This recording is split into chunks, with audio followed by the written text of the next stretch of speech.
La ciudad de Pompeya, situada en la bahía italiana de Nápoles, es célebre por el magnífico estado de conservación de sus vestigios y por el excepcional testimonio sobre la vida antigua que estos nos han aportado. Lo irónico es que lo que provocó la desaparición de la ciudad fue lo mismo que la protegió del paso del tiempo. La erupción del Vesubio el 24 de agosto del año del 79 cubrió con una capa protectora toda la planicie que se extiende desde sus laderas hasta el Mediterráneo, preservándola durante más o menos unos 1500 años. Pero, aunque Pompeya es el símbolo de esta catástrofe, sus habitantes no fueron las únicas víctimas, y el territorio declarado ahora Patrimonio de la Humanidad por la UNESCO desde 1997 va más allá de los límites de esta ciudad.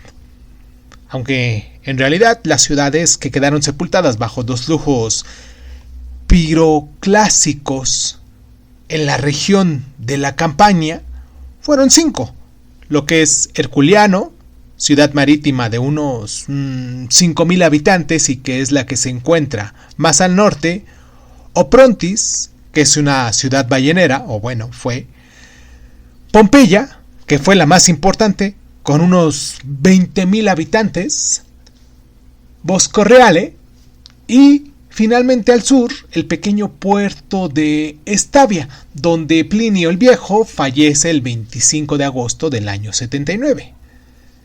Ahora bien, redescubiertas en el siglo XVII, con la gran ventaja de estar situadas en un perímetro muy poco urbanizado y por lo tanto accesible a las excavaciones de esta envergadura, hoy en día cerca de 98 hectáreas le ofrecen a los arqueólogos, a los historiadores y a los visitantes del espectáculo de una vida intensa, pero también el relato de una terrible drama.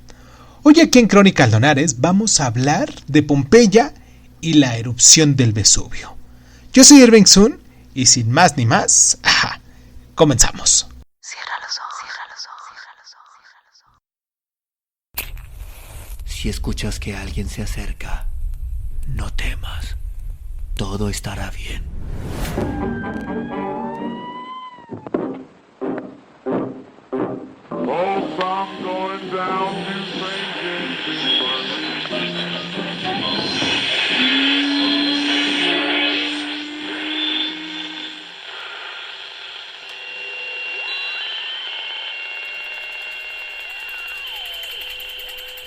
Estás escuchando Crónicas Lunares, el lugar donde entra por tus oídos. Bienvenido. Cuando el Vesubio entra en erupción, las planicies que lo rodean están densamente pobladas. De hecho, hay 4 ciudades, siendo Pompeya incluso la más atractiva entre ellas desde un punto de vista económico y político, y la ciudad, que cuenta con unos 20.000 habitantes, está situada en una meseta en la desembocadura del río Sarno. Su posición nos permite vigilar la costa que se extiende a sus pies. Oplontis no es una ciudad propiamente dicha, sino un barrio residencial y costero de Pompeya. Y Herculiano, por ejemplo, más al norte, es un puerto que acoge tanto residencias de lujo como casas de pescadores. Estavia también es una opulenta estación ballenaria. Además, en el interior existen numerosas villas y los cultivos se extienden hasta alcanzar prácticamente la cumbre del Vesubio. Este territorio está poblado desde hace mucho tiempo y a pesar de los riesgos que representan las zonas volcánicas, la especial fertilidad del suelo resulta muy atractiva, y aunque en Pompeya se han encontrado vestigios que datan del final de la prehistoria, el primer asentamiento de un poblado completo parece remontarse al siglo VII a.C., con la llegada del pueblo osco, pueblo procedente de los montes Apeninos.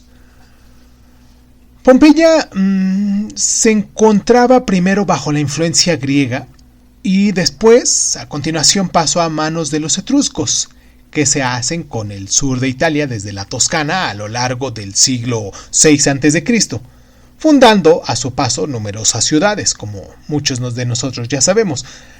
La posición de las ciudades es estratégica para los etruscos, que deben enfrentarse a las poderosas colonias griegas. De hecho, su emplazamiento les permite controlar a la vez el mar y el fértil valle del Sarno, cuyo río navegable lleva a otra ciudad etrusca, Nuceria, lo que permite unir el comercio marítimo mediterráneo con el interior de la Campania.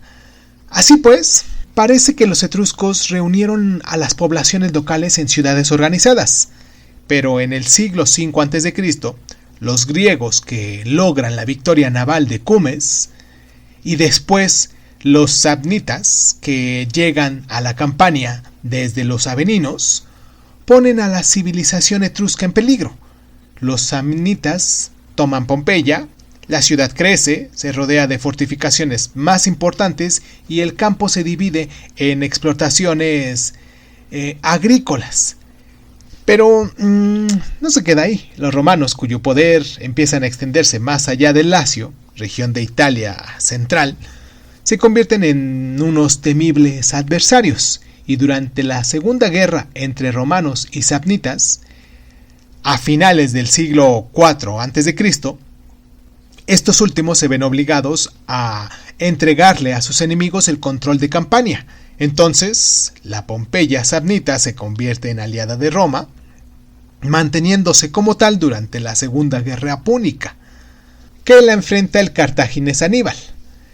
Esta fidelidad le permite prosperar a lo largo del siglo III y II a.C., y la ciudad se desarrolla tanto dentro de sus fortificaciones como extramuro, donde prosperan las propiedades agrícolas. Pero en el año 90 a.C. estalla la guerra social entre Roma y las ciudades aliadas. Ahora bien, a las puertas de nuestra era, Italia está formada por un mosaico de pueblos, lo que son los samnitas, los marsos, los puyeses, los lucanos, los galos, entre tantos otros, cuyas ciudades se han aliado a Roma tras los años de conflicto y derrotas. Pero al principio del siglo I a.C.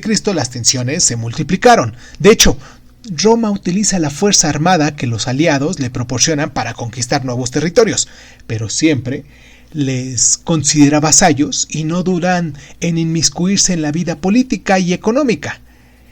Cuando se establece un proyecto de ley que tiene como objetivo que solo los ciudadanos romanos puedan beneficiarse de los territorios públicos obtenidos por los romanos en sus conquistas, el tribuno Livio Durso se pronuncia contra esta idea y apoya ante el Senado la atribución de la ciudadanía romana a todos los habitantes de las ciudades aliadas. Sin embargo, su idea es rechazada y Livio Durso asesinado, lo que provoca una gran agitación. Las ciudades aliadas intentan entonces reunirse en una confederación llamada Itálica por el nombre de los pueblos de la península, bajo la dirección del marso Quinto Popedio Silón y del samnita Cayo Papio Mutio. En el año 90 a.C., Roma acepta finalmente, mediante la ley Julia, extender la ciudadanía romana a todas las ciudades que no se hayan sublevado contra su autoridad, y en paralelo Roma envía a sus ejércitos liderados por el general Sila a someter a las ciudades rebeldes, entre las que se encuentran Herculano y Pompeya.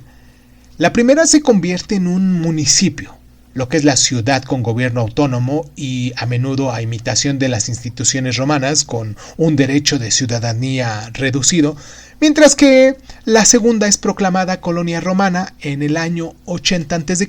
bajo el nombre de Colonia Cornelia Verenia Pompeidanum, colonia dedicada a Venus Pompeyana. La colonia se distingue del municipio en tanto que la mitad de su población son colonos, los ciudadanos romanos, y la otra mitad autóctonos italianos. Y pues son muchos los romanos que se establecen en Pompeya, ocupando las viviendas de las antiguas élites samnitas expulsadas y apropiándose de sus tierras. Bueno, a partir de ahora comienza una época de prosperidad que prosigue bajo el imperio. En el reinado de Augusto, por ejemplo, la Campania se incorpora a Lacio para formar la primera región administrativa del Imperio Romano. Augusto ayuda a la burguesía de Pompeya, entre la que se encuentran las antiguas familias autóctonas, con el fin de ganarse su apoyo, y a cambio estas contribuyen al enriquecimiento de la ciudad celebrando el culto imperial, obligatorio y público, mediante suntuosas construcciones arquitectónicas. También bajo su mandato se construyeron los acueductos y los depósitos de agua que suministran agua corriente no solo a las fuentes públicas, sino también a las residencias privadas de Herculano y de Pompeya. Con los sucesores de Augusto, ahora bien, la prosperidad perduró. Las ciudades de las bahías napolitanas atraen a la aristocracia romana que se instala en la ciudad, pero sobre todo en las casas de campo y a las orillas del mar. Pero Pompeya no es solo un lugar de vacaciones, es ante todo una ciudad mercantil de primer nivel, caracterizada por la intensidad de sus intercambios con el resto del imperio, atrae a una población cosmopolita y goza de una animada vida política. La erupción del 24 del año 79 acaba de forma brutal con toda esa vitalidad. Las representaciones del volcán, a cuyos pies se extienden prósperas ciudades, nos muestran una montaña con una cumbre puntiaguda cubierta de tierra de cultivo, especialmente de viñedos, y los primeros colonos griegos de la región la apodan campos fregeos, es decir, campos ardientes, debido a las sugerencias del agua hirviendo. Algunos autores, como Estrabón, evocan la naturaleza volcánica del terreno, pero la tranquilidad de varios cientos de años hacen que la población se olvide de su peligrosidad. La primera señal de aviso tuvo su lugar el 5 de febrero del año 62. Los relatos de Tácito, que fue, como todos sabemos, un historiador romano, en los Anales, y los de Séneca en las Cuestiones Naturales, ambos cada uno con su libro, Anales y Cuestiones Naturales, así como un bajo relieve de mármol descubierto en la villa de Pompeya, demuestran que hubo un terremoto de una magnitud estimada de unos 5 grados, cuyo epicentro fue Pompeya y que destruyó gran parte de la ciudad. Ya en el año 79, cuando el Vesubio despierta y entra en erupción, la ciudad aún está realizando obras de reconstrucción. Pero bueno, vamos a hacer nuestra primera pausa aquí en el programa porque quiero hablarles de algunos personajes que figuran en nuestra historia del día de hoy. Pero antes que nada, me gustaría mucho que nos mandaran sus mensajes. Bueno, antes que todo, como se dijera. Nos pueden dejar sus mensajes en nuestro correo electrónico como cronicalonares.sun@hotmail.com. También nos pueden escuchar en eBooks, en Anchor, en Breaker Audio, en Google Podcast, en Apple Podcast, en Overcast, en Radio Republic, en Spotify, en TuneIn, en SoundCloud, en Spreaker, en iHeartRadio, en Patreon, en YouTube. Me gustaría mucho que nos siguieran, que se suscribieran con nosotros, que nos dejaran sus mensajes, sus comentarios, más que nada ahí, que nos compartieran, que nos dieran like y todas esas cosas que se hacen en esto de las redes sociales. Y pues nos pueden encontrar también en Facebook y en Instagram como Crónica Lunares Dixon. Vamos a nuestra pausa y en el siguiente bloque vamos a hablar de algunas biografías que son importantes para saber más o menos cómo se movía toda esta parte de nuestra historia. Vamos a la pausa y regresamos.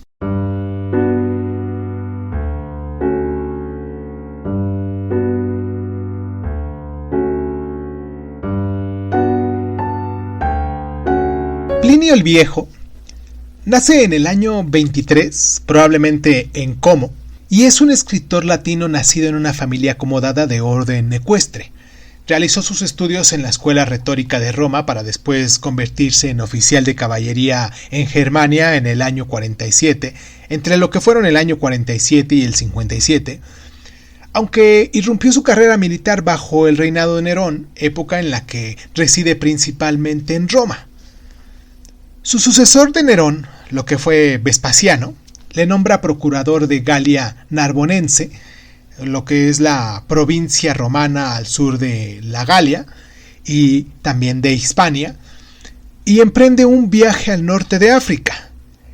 Ahora, ahí cuando andaba viajando es requerido en Roma para trabajar como consejero personal del emperador, y cuando el emperador muere, el nuevo emperador, llamado Tito, le designa comandante de la flota de Miceno, al norte de la bahía de Nápoles.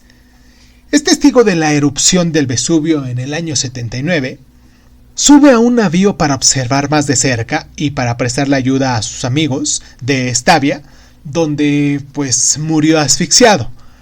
Apasionado del aprendizaje y animado por la insaciable curiosidad, escribe durante toda su vida y crea numerosas obras tanto de ciencias como de historia militar, de historia imperial, continuando la obra de Tito Livio. También escribió de gramática y de retórica, y destaca su Historia Natural, un libro formado por 37 tomos y que está dedicado a Tito. Esta compilación de saberes zoológicos, botánicos y geográficos antiguos es la única obra del autor que ha llegado hasta nuestros días.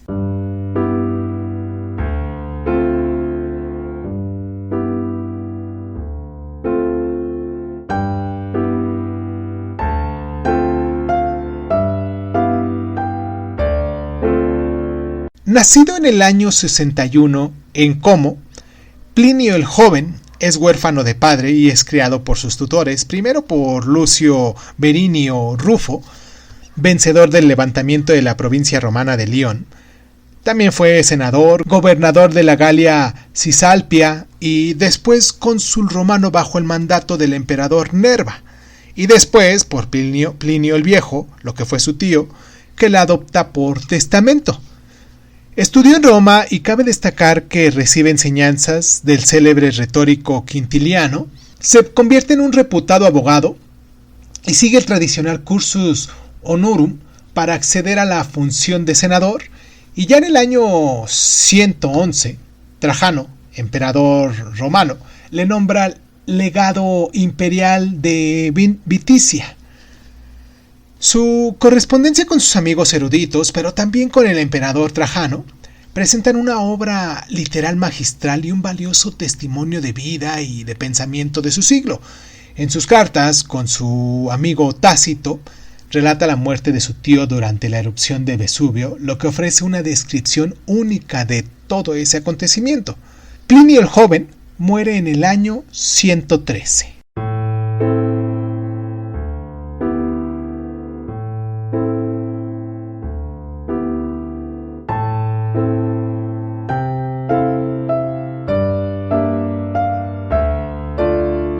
Nacido en Nápoles el 8 de junio de 1823, Giuseppe Fioreggi estudia arqueología y numística. Fue miembro del Museo Arqueológico Nacional de Nápoles y realizó sus primeras excavaciones para este en Pompeya en el año de 1848. Volvió al emplazamiento arqueológico en 1860, esta vez por cuenta de la Universidad de Nápoles, donde trabaja como profesor de arqueología, y es el primero en utilizar una técnica de excavación que respeta los diferentes estratos arqueológicos. También despeja las calles, a menudo abandonadas y llenas de escombros debido a los cascotes procedentes de las viviendas. Pone en orden a la ciudad, que surge poco a poco dividida en regiones y en barrios, y numera cada casa. Es también muy minucioso con los objetos que encuentra, que son identificados, numerados y clasificados en cuadernos de campo precisos, publicados bajo el nombre de Pauperanium Aquitatium Historia. Pero su trabajo más célebre es el moldeado de algunas víctimas de la erupción. De hecho, la ceniza, una vez solidificada, conserva el relieve de aquello que ha cubierto, en especial el cuerpo de las víctimas de la catástrofe, tanto humanas como animales. La descomposición de la materia orgánica crea un espacio vacío dentro del que Fioreggi hace verter yeso para después romper la coraza de ceniza endurecida y de esta forma obtiene impresionantes moldes de cuerpos petrificados en la posición en las que le sorprendió la muerte. Esta técnica se aplicaría a continuación para encontrar los vestigios de elementos descompuestos, los restos de alimentarios, por ejemplo, los objetos de madera, entre tantas otras cosas.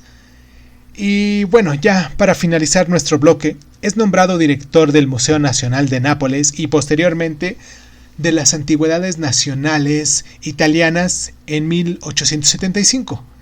Él murió en Nápoles el 28 de enero de 1896. Vamos a nuestra pausa y continuamos ya de lleno con toda esta historia tan interesante.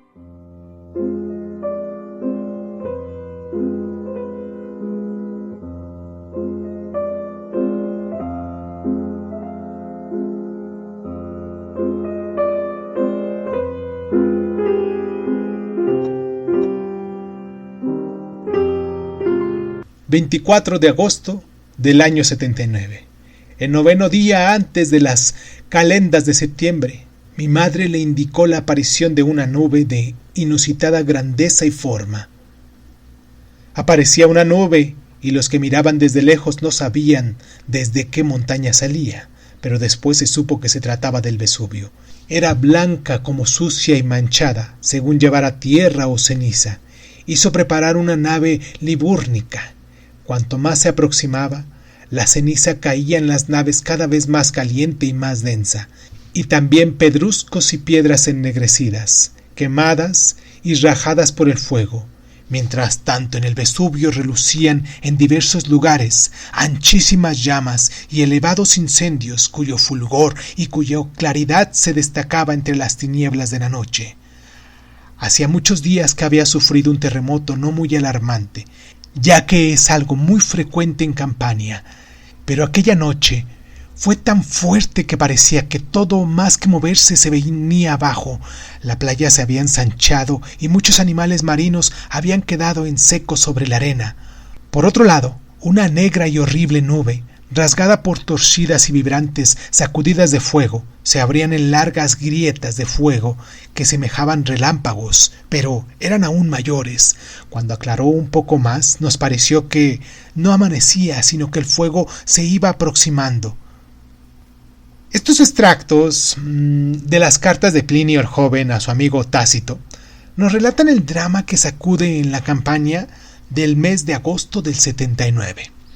La erupción comienza unos días antes y se manifiesta a través de una serie de terremotos y con la desaparición de los manantiales. En la noche del 23 al 24, la primera explosión suave hace brotar del cráter una fina polvareada y algunos detritos. Probablemente solamente los habitantes de las casas situadas en las laderas del Vesubio llegaron a sentirlo, ya que uno de ellos, Rectina, esposa de un amigo de Plinio el Viejo, le hace llevar un mensaje de socorro hasta Micenio, y durante la tarde del 24 de agosto, una lluvia de cenizas y de pequeñas y ligeras piedras pómex caen sobre la bahía de Nápoles, y la nube que las porta sumerge a la planicie en una oscuridad total. A lo largo de todo el día, el tamaño de las piedras aumenta y destruyen los tejados de las casas, ya debilitados por los terremotos. El mar también está agitado por los movimientos telúricos y comienza a retirarse, signo precursor del tsunami que azotará las costas unas horas después. El 25 de agosto, las lluvias de ceniza son sustituidas por flujos piroclásticos, también llamados nubes ardientes, avalanchas de detritos y de gas a una temperatura superior a unos 400 grados que asciende por las laderas del volcán a una velocidad que podría haber alcanzado unos 600 kilómetros por hora y quemando todo por su paso.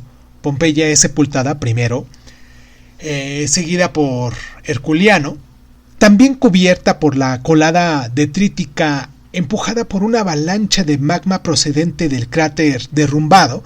Una parte de la población aterrorizada intenta encerrarse en sus casas, pero éstas se vinieron abajo por el peso de la lluvia de los detritos.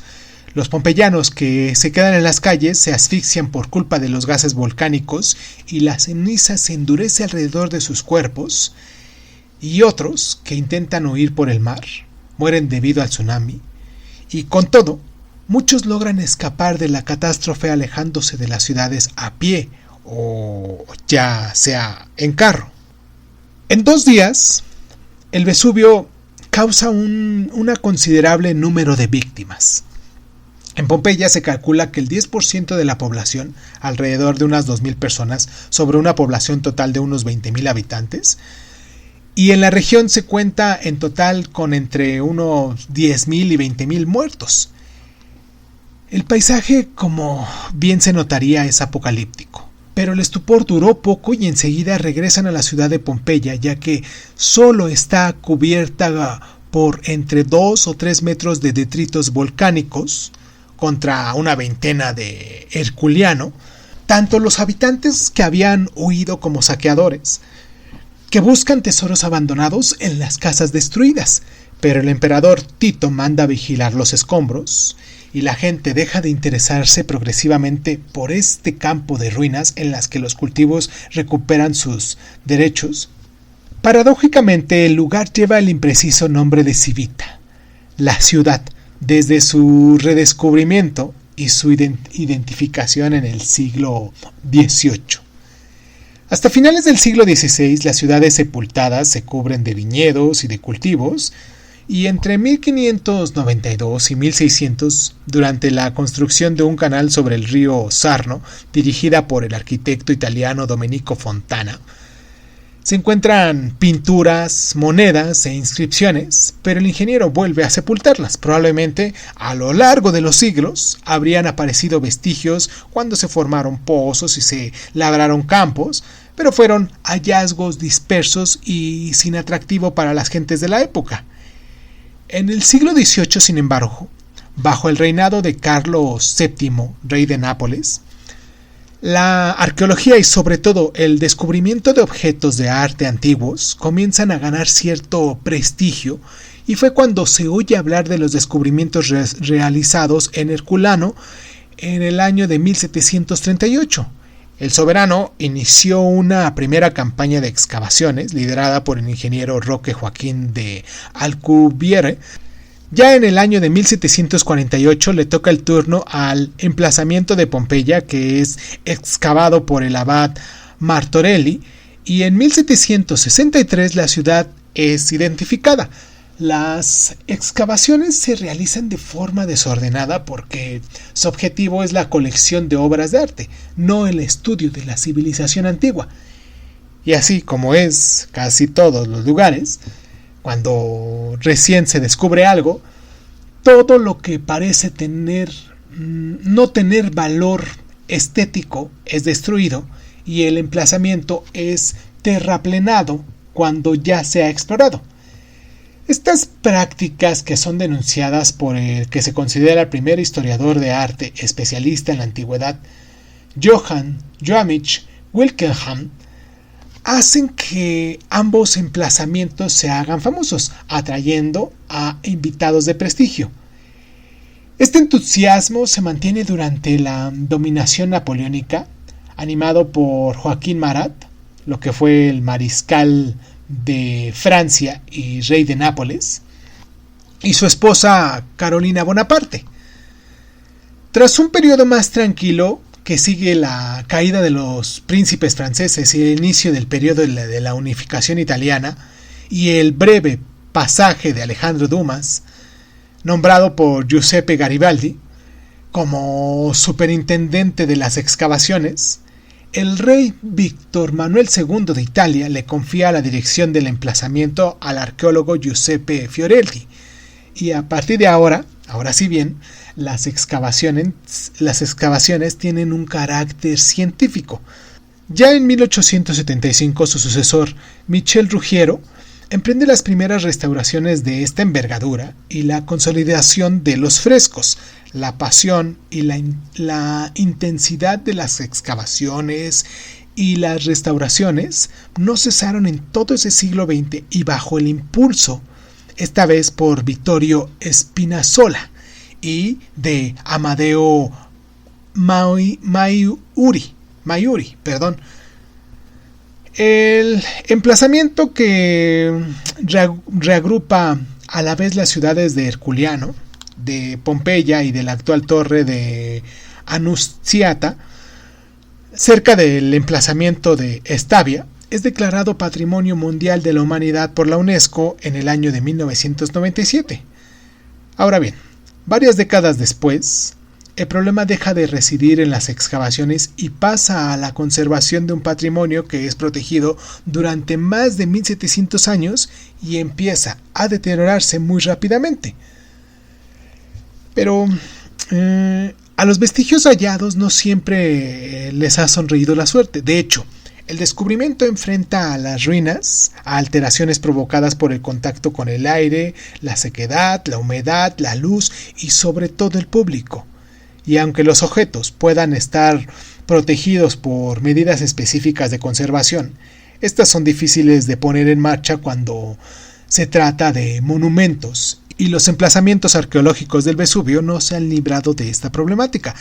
Aunque Pompeya sufrió bombardeos durante la Segunda Guerra Mundial, un terremoto también en 1980, la embestida de las intemperies, y es visitada anualmente por cerca de 2 millones de visitantes, lo que la debilita hoy en día son sus problemas financieros. Con la crisis económica que sacude a la península y a la Europa entera, el presupuesto dedicado a la cultura en Italia disminuye y ya no permite hacer frente a las obras de restauración y de conservación del emplazamiento, pero tampoco al simple mantenimiento o a la vigilancia. Las pinturas y los mosaicos se deterioran, los frescos se desprenden y los edificios se desmoronan tanto en los lugares poco frecuentados por turistas como en los barrios más visitados. El colapso de la Casa de los Gladiadores en noviembre del 2010 alertó a la opinión pública y la UNESCO ha lanzado una señal de alarma. Como consecuencia, la Unión Europea ha ordenado a Italia utilizar los fondos puestos a disposición por el gobierno en las obras de restauración antes de 2015, bajo pena de tener que reembolsar las cantidades abonadas. Sin embargo, la lentitud administrativa y los problemas de adjudicación de los mercados de restauración le han dado pocas esperanzas a esta ciudad pompeyana.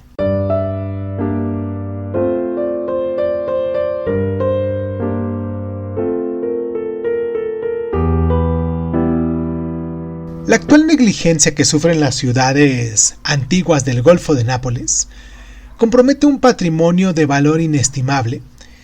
La erupción del 79 petrifica y, sobre todo, protege de forma extraordinaria y única en el mundo a lugares a los que el volcán les robó la vida. Lo que fue Herculiano, Pompeya y Estavia nos ofrecen increíbles testimonios de vida antigua con un detalle inigualable. Podemos seguir a lo largo de 5 siglos la evolución de las viviendas, de las costumbres, de la vida comercial y política.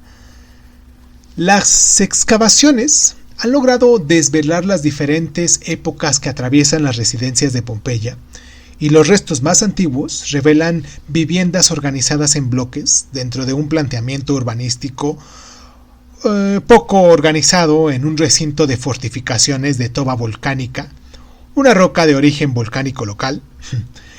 La clase media vive en unas urbanizaciones en las que las casas son prácticamente idénticas y están formadas por un pasillo que comunica 2 habitaciones y en cuyo final se encuentra una sala de estar, y a continuación una nueva serie de habitaciones traseras y un pequeño huerto.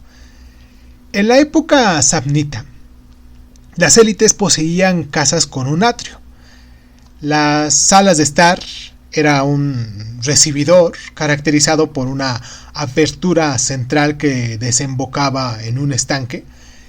Ya en el siglo II a.C., la opulencia de la ciudad y sus estrechos vínculos con las ciudades griegas que la rodean y con las del Mediterráneo, con las que comercian, hicieron que se construyeran residencias lujosas.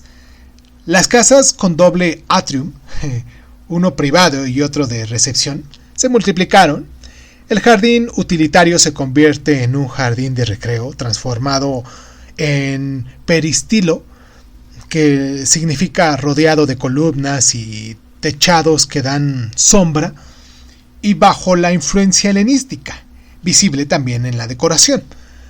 Los tapices de mosaicos que se encontraron en las viviendas más lujosas, algunas de casi unos 3.000 kilómetros cuadrados, representan escenas extraídas de la historia griega. El mosaico también deja entrever escenas de la vida cotidiana, como la célebre Cave Canem, que avisa a los paseantes de la presencia de un perro. Las pinturas murales de la época samnita, que sirven para tapar la mampostería, imita también el mármol. Y por su parte, las casas ordinarias no cuentan con un suelo de mosaico, sino que se contentan con tierra batida y con adoquines de toba. Con la obtención del Estatuto de Colonia Romana, las viviendas continúan evolucionando, saliendo de un recinto amurallado que se vuelve obsoleto, y se establecen numerosas casas de placer y de veraneo a orillas del Golfo de Nápoles, como la Villa de los Misterios o la Villa de Diomedes, cerca de Herculano. Las casas urbanas, en una ciudad cuyo plano se romaniza, con calles rectas y perpendiculares construidas alrededor de un cardo, lo que es la vía central de la ciudad, ya que va del norte a sur, abren terrazas que dan al exterior, y la decoración también se transformaba. Las pinturas se convierten en un truco que crea nuevos espacios virtuales como jardines y escenas de teatro animados por personajes de gran relevancia. Y más tarde también la pintura se convierte en un símbolo expresando el imaginario alimentado por la mitología y el exotismo, mientras que el mosaico juega con la policromía y la geometría. La intensa actividad económica de Pompeya y la diversidad de la población que vive en la ciudad, antiguas familias samnitas, lo que son ricos colonos romanos, así como la burguesía de comerciantes, campanienses o extranjeros, influyeron en la arquitectura doméstica de la época romana. Las casas burguesas, a diferencia de los aristócratas, no cuentan con salas suntuosas de recepción, pero a veces sí con una superficie imponente. A menudo tienen un piso que reservan para albergar a los criados y a los esclavos, o en las casas de las clases medias para alquilar. Cabe destacar aquí que la ciudad no está dividida en barrios que descansan en clases sociales. Una residencia burguesa también puede colindar tanto con un palacio como con una casa más modesta. Los edificios que dan fe de animada vida económica de Pompeya tienden a ser numerosos. Las tabernae, lugares destinados a la venta, como la Taberna Fortunatae, bordean las calles, la mayoría pavimentadas, ofreciéndole a los habitantes frutas, verduras, cereales, vino, así como productos artesanales, telas y joyas, y las pinturas encontradas sobre las paredes de estas tabernae nos permiten conocer el precio del vino, un as, es decir, un cuarto de sestercio para el vino de baja calidad, 4 para el vino de Falerno, donde se encuentran los viñedos más famosos de su época. También encontramos panaderías, cuya actividad está descrita en los frescos y en los mosaicos, así como los thermopolia, puestos en los que los habitantes más modestos podían comer algo rápido durante el día, como el thermopolium de Lararium, con sus mostradores de mármol en los que se empotran los dolia, que son enormes vajillas llenas de comida, en las que los habitantes y los comerciantes que estaban de paso podían comer. En algunos casos se han encontrado el contenido de estos dolia, lo que fueron aceitunas, pescado en salmuera, frutos secos, carne hervida, entre otras cosas, lo que ofrece un extraordinario testimonio sobre la alimentación de los pompeyanos. La Macellum simboliza también la importancia comercial de Pompeya. lo que es el mercado de productos alimentarios, que goza de un emplazamiento propio, además de estar rodeado de tiendas y de contar con el indispensable Saseyum, lugar dedicado al culto imperial. Los vendedores ambulantes se instalan en sus puestos en lugares previamente reservados en determinadas zonas del municipio, y los vendedores de productos frescos tienen una fuente en la que conservan sus productos, y una balanza permite garantizar la honestidad de los vendedores. También hubo tintorerías, curtidurías, pero también los que son los famosos burdeles, tan ricamente decorados con frisos y murales como las casas, que permiten penetrar en el día a día de la ciudad. Otro punto es la vida política y religiosa de Pompeya, que es conocida en primer lugar por los edificios habituales que caracterizan la vida pública de toda la ciudad romana, lo que fue el foro, la basílica y los templos que marcan la evolución de la ciudad. También nos ilustran el desarrollo de la arquitectura y sus influencias, como por ejemplo el templo de Apolo, el más antiguo, que se remonta a los asentamientos etruscos, mientras que en el templo de Isis, que data del siglo II a.C., representa la concepción samnita de la arquitectura pública.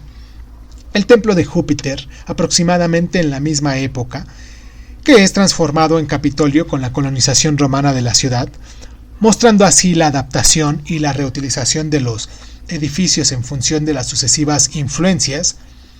Las élites de la época imperial, para atraer el voto de sus ciudadanos en las elecciones, pero también para demostrar su poder y asentar su imagen, rivalizan con el gasto de sus fondos privados para embellecer la ciudad, ampliando los antiguos monumentos, reemplazando la toba por el mármol y construyendo nuevos lugares dedicados a la vida pública, en especial a actividades de ocio. La prosperidad de Pompeya también se expresa a través de sus infraestructuras de ocio. La ciudad cuenta con 2 instalaciones termales que se remontan al siglo I a.C., con un anfiteatro, un teatro, un odeón, lugar dedicado a las representaciones musicales, así como una palestra, que es un lugar de entrenamiento deportivo que cuenta con una piscina. El establecimiento de agua, que se remonta a la instalación samnita, se mejora profundamente a lo largo de los siglos con la construcción de acueductos que permite alimentar los depósitos de agua, y se han descubierto 14 repartidos por toda la ciudad, dotando así a la ciudad de Pompeya de agua corriente gracias a kilómetros de tuberías de plomo. Las casas, los jardines y sobre todo las fuentes públicas instaladas en todas las esquinas de las calles, así como las termas, se beneficiaron de estas instalaciones. Además, la ceniza ha permitido conservar algo que normalmente desaparece enseguida: la materia orgánica. Además de los restos humanos hallados, se observa cómo el flujo piroclástico también sorprende y petrifica a los animales. Los perros que intentaban librarse de sus cadenas, o mulas intentando huir de las panaderías en las que hacían girar el remolino, restos alimentarios como pan, fondos de dolia y tazas de aceitunas o de nueces completan el cuadro de la vida de una ciudad petrificada en la vida por la cólera volcánica.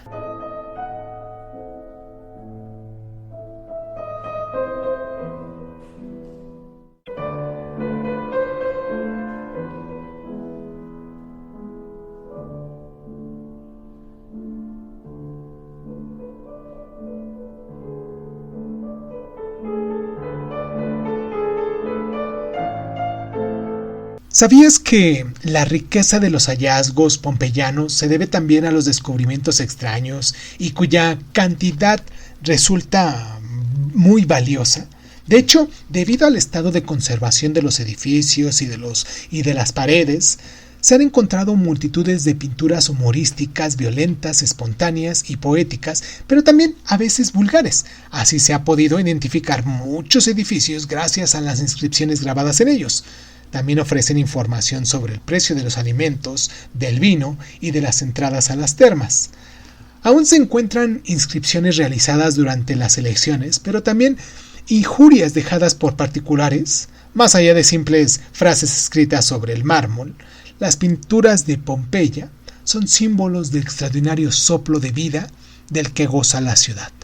Vamos a hacer nuestro resumen a continuación porque vamos a terminar nuestro programa con esto. Me gustaría mucho que nos dejaran sus comentarios sobre lo que acabamos de abordar el día de hoy. Pero antes de eso, vayamos a escuchar este resumen y después ya nos dejan los comentarios, ¿vale?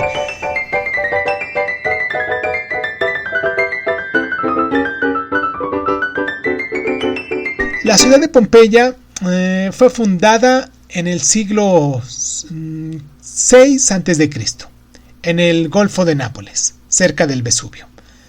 Esta se convierte en colonia romana en torno al año 80 a.C. Ya en el año 62 es prácticamente destruida por un terremoto, pero es reconstruida. El 24 de agosto del 79, la erupción del Vesubio provocó que se haya quedado sepultada bajo la lluvia de ceniza. El retrato de este hecho ha llegado hasta nuestros días gracias a las cartas de Plinio el Joven. Después de haber sido completamente olvidada, se señalan los primeros rastros de la ciudad a finales del siglo XVI y en el año de 1748 se iniciaron las primeras excavaciones. Estas continuaron con Napoleón Bonaparte y Joaquín Murat, cuando estos poseen el reino de Nápoles, pero no se hacen sistemáticas hasta 1860, especialmente bajo la dirección del arqueólogo Giovanni Fioreggi. Los emplazamientos de Pompeya, de Herculano y de Torre Annunziata, lo que es Oplontis, representan una superficie de 98 hectáreas y son Patrimonio de la Humanidad por la UNESCO desde 1997.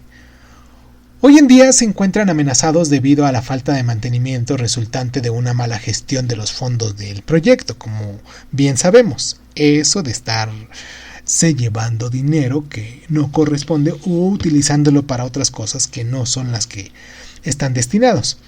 Pero bueno, no quiero terminar con este último mensaje. Me gustaría mucho, como les dije, que nos dejaran ustedes sus mensajes, que nos comentaran en YouTube sobre lo que les gusta, sobre lo que les gustaría que habláramos aquí, sobre lo que les viene bien para comentarlo. Y pues nada, yo soy Irving Sun, les mando un gran abrazo siendo hoy jueves 6 de octubre del año del Señor 2022.